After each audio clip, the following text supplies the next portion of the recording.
bumagsak sa lala.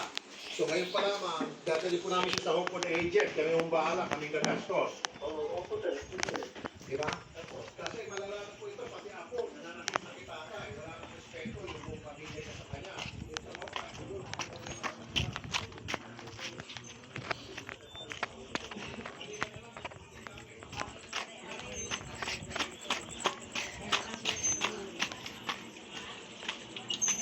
Ha? Ito? Ito? Sabihan, bibili ka. Ay, paano yan? Pabili po.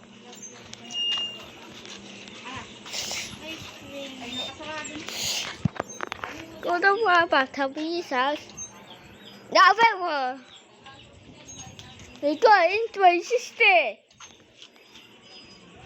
Tôi sister từ tuổi.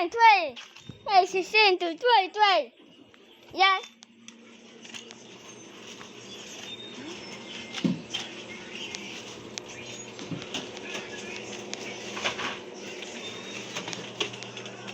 Uy! Lakad na doon, lakad na. Ako lang. Ito ba? Hindi na? Oo.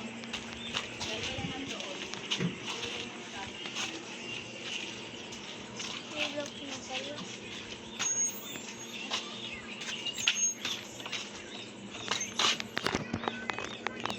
Labok na ako. Yes? Yes? Yes? Yes? Ano ba ito? Ay, Dre, sosial nga ito dito ah.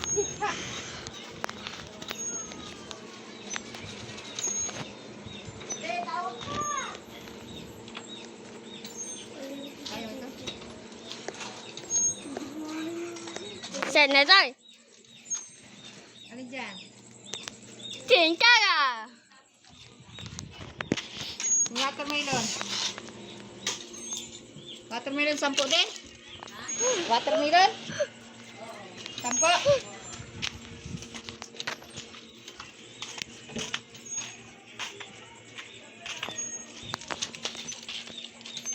Ha?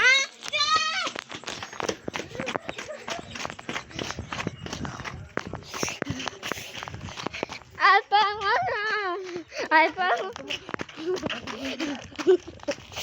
Yun, go to Lola's house. Go to Lola's house. Ayaw nga. Go to Lola. Go to Lola.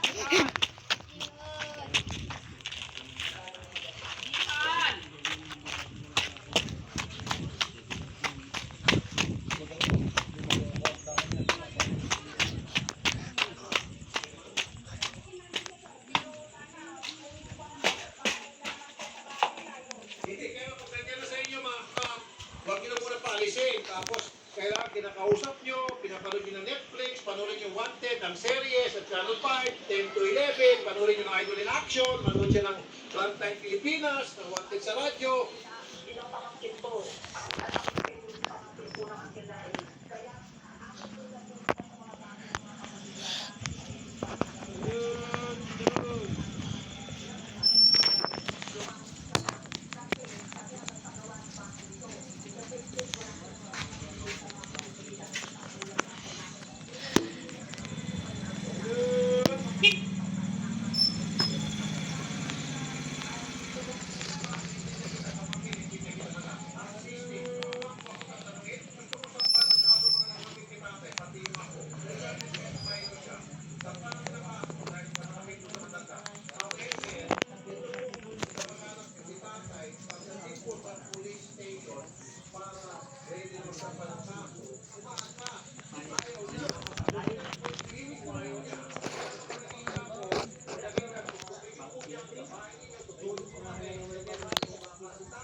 sige. Kaya tatawagan natin si Atty. Garrett. Tatantay ka, Atty. Garrett, kung pwede ba yun na in behalf of tatay, yung mga kapatid, tulad ninyo, pwede ba yung mga kapatid, kasi tatay no longer friend with himself, ibig sabihin, hindi na kaya pa niya sarili, dahil marami siyang problema, he's no longer capable of taking care of himself. Is it possible someone in his behalf will file the case against dito sa mga nanakit sa kanya? Is that possible? Yes or no? Sasagutin niyo na ni Atty. Garrett. Kasi kung ako talagang tatanungin, gusto kong mabigyan ng leksyon ito mga anak. At ito ako. Dito sa ako nagiging. Sa bata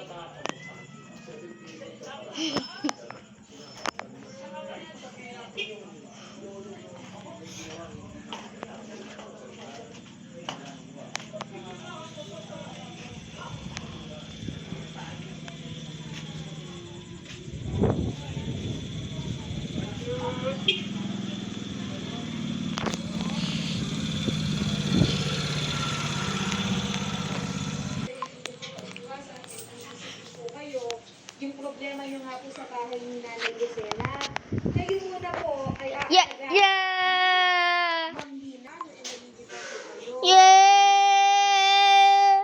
Kayo po ba ay nakakaasa na sa tulong po ninyo, magagabayan nyo muna po ito si Tatay